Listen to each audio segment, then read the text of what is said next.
एक दूर दराज गांव में एक छोटा लड़का जिब्रान रहता था। जिब्रान को कहानियां सुनने और नई जगहों की तलाश करने का बहुत शौक था।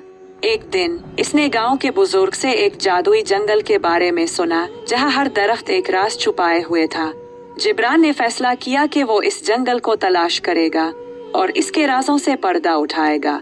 जिब्रान ने अपना थैला बांधा और जंगल की तरफ चल पड़ा। रास्ते में इसे एक चमकती हुई तितली मिली, जो इसके साथ चलने लगी। तितली ने जिब्रान को एक पोशीदा रास्ते की तरफ हिदायत की, जो एक बड़े दरख्त के पीछे था।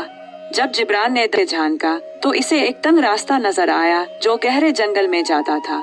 जंगल में दाखिल होते ही जिब्रान ने देखा कि दरख्तों के तने पर अजीब अलामतें बनी हुई हैं।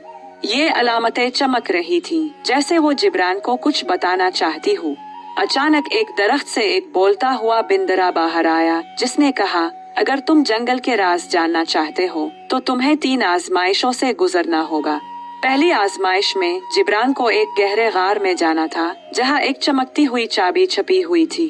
गार में अंधेरा था, लेकिन तितली ने इसे रोशनी दिखाई। जिब्रान ने बहादुरी से चाबी तलाश की और बाहर निकला। दूसरी आजमाइश में जिब्रान को एक जादुई दरिया पार करना था, जिसका पानी उल्टा बह रहा था। दरिया के किनारे पर एक बूढ़ी मछली ने इसे एक पत्थर दिया, जो पानी पर तैर सकता था। जिब्रान ने पत्थर पर खड़े होकर दरिया पार किया। तीसरी आजमाइश में जिब्रान को एक बुलंद पहाड़ पर चलना था, जहां एक जादुई परिंदा रहता था।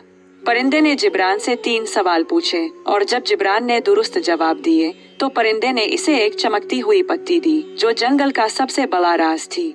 जिब्रान गांव वापस आया और इसने अपनी कहानी सबको सुनाई।